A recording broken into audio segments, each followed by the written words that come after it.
j'espère que tu vas bien. Aujourd'hui on se retrouve pour une nouvelle mini-série de vidéos basées sur l'orientation. En effet, après avoir parlé avec beaucoup de personnes de mon entourage, je me suis rendu compte que ça pourrait être sympa de parler orientation pour t'aider à y voir un peu plus clair. Je sais à quel point le parcours scolaire peut être stressant et encore plus quand on te demande de choisir des études ou même un métier. Donc, je vais te donner mon avis ainsi que quelques conseils qui, j'espère, t'aiguilleront un peu, mais surtout, je vais essayer de te faire découvrir de nouvelles choses. Pour commencer, parlons d'abord des vidéos qui sont prévues pour le moment. 1. Ma formation. Donc, aujourd'hui, je vais te parler de ma formation et donc de mes études. Tout simplement, cela va servir à t'expliquer pourquoi je fais cette mini-série et surtout, si jamais tu as des questions, n'hésite pas à me les poser, je me ferai un plaisir d'y répondre. 2. Comment choisir son parcours. Ensuite, la deuxième vidéo sera là pour t'aider à choisir ton parcours, donc de donner quelques conseils, quelques tips. Voilà. 3. L'alternance, pour ou contre. Donc la troisième vidéo sera focalisée sur l'alternance avec les pour et les contre, donc forcément selon mon avis. 4. Formation à distance, pour ou contre. Tout comme la troisième vidéo, celle-ci sera basée sur le côté positif ou négatif des choses, donc basée ce coup-ci sur la formation à distance. 5. FAQ. Enfin, je ferai une FAQ qui reprendra toutes vos questions, qui sera donc dans les commentaires des vidéos de cette mini-série, mais aussi sur les posts Facebook et Instagram, ainsi que via un hashtag pour Twitter. Donc le hashtag c'est hashtag orientation Miss Bubble Dream. Vous l'avez ici normalement. Bien sûr, cette liste de vidéos est exhaustive. Donc peut-être que je rajouterai des vidéos dans le futur, en fonction des questions que tu poses, si je vois que cela peut faire un contenu suffisamment long, à ce moment-là, je ferai une vidéo. Voilà. Bien. Maintenant, rentrons dans le vif du sujet. Je suis une de ces personnes qui aiment apprendre et découvrir, donc je suis un peu une touche à tout.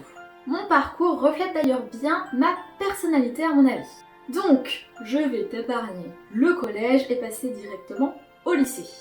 Actuellement, cela a bien changé, mais à ce moment-là, j'avais pour optique de découvrir le maximum de choses. Donc, je suis partie en section européenne anglais et j'ai fait une LV3 japonais.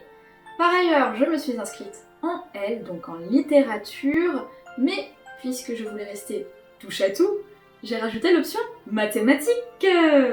Donc, tu l'imagines, j'étais surchargée.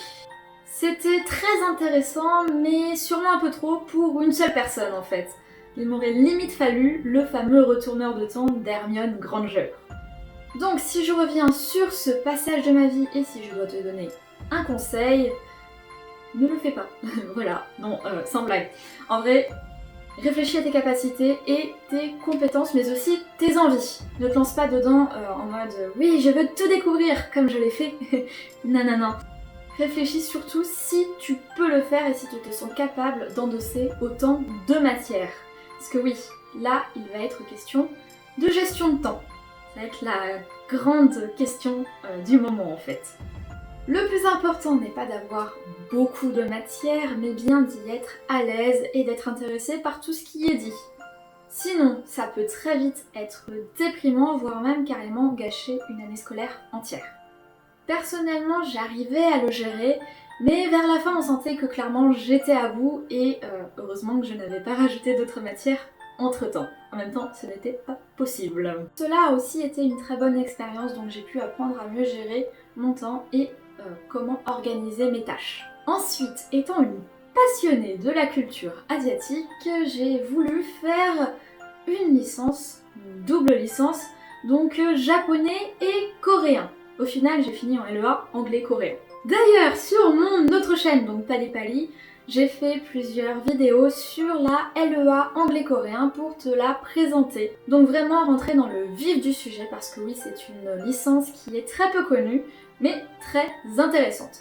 Donc normalement, tu as les liens qui apparaissent en haut, mais aussi je te les mets en description, donc un peu plus bas. Donc le but était d'avoir un côté culturel et linguistique pour le côté mondial. mais aussi forcément de me spécialiser pour travailler en entreprise après. Parce que oui, la LEA, ça sert à se former pour travailler en entreprise plus tard. Donc pour cela, en effet, il y a des matières comme le marketing, la communication, la gestion ou le droit, en plus de tout ce qui est culturel et linguistique. Et forcément, la partie culturelle était très importante pour moi.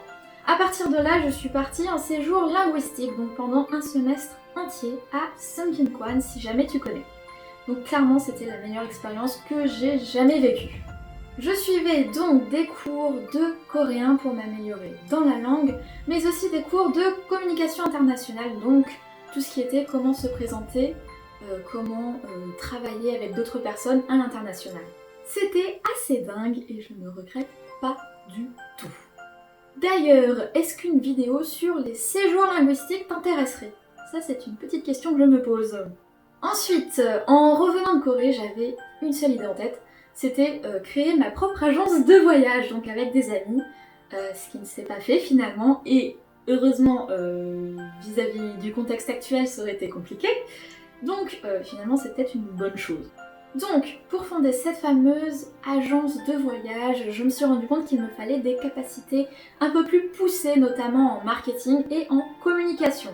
Pour cela, j'ai décidé de me lancer donc vraiment dans un master spécialisé. Donc je suis allée à l'INSEC faire un master spécialisé d'abord marketing et en master 2, donc cette année, spécialisé marketing, communication et stratégie commerciale. Donc assez souple et assez large en fait, c'est surtout ça qui m'intéressait. Par ailleurs, parce que c'était une école privée, donc assez chère, j'ai décidé de me lancer dans une alternance. Donc c'est pour ça qu'il y aura une petite vidéo qui arrivera dans les prochains mois sur l'alternance en fait. Donc à ce moment-là, j'ai passé pas mal de temps à chercher une alternance et j'ai finalement trouvé mon bonheur dans une entreprise donc, de diffusion de livres, donc chez Interforum. Donc en effet, j'ai fait mon alternance là-bas pendant 2 ans au poste d'assistante développement des ventes et marketing opérationnel. Alors, personnellement, je ne connaissais pas du tout l'entreprise ou même tout simplement le secteur développement des ventes avant d'y être entrée et forcément, j'ai appris beaucoup de choses, mais surtout, ça a confirmé ma passion pour les livres, pour les mangas notamment. Actuellement, je sais que j'y ai trouvé ma voie, j'aime les livres et cette alternance me l'a bien confirmé. Finalement, je n'ai toujours pas fini ni mon alternance, ni mes études donc à l'INSEC, mais cela arrive à grands pas. En effet, tout se finit fin août pour moi, donc ça arrive très rapidement. Et suite à la crise du Covid, je me suis aperçue que j'aimais beaucoup étudier en fait à distance. Donc en effet, il n'y a pas besoin de prendre des transports, de se préparer tôt le matin, etc. C'est un véritable gain de temps. Donc j'ai vraiment adoré en fait.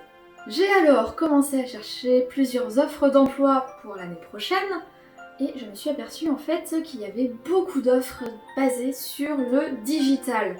Sauf qu'en fait, moi, dans mon cursus, il y a un peu de digital, mais juste une toute petite partie. Donc je me suis dit, waouh, mais en fait il manque beaucoup de compétences en digital et ça pourrait être intéressant de rajouter ces compétences-là en fait.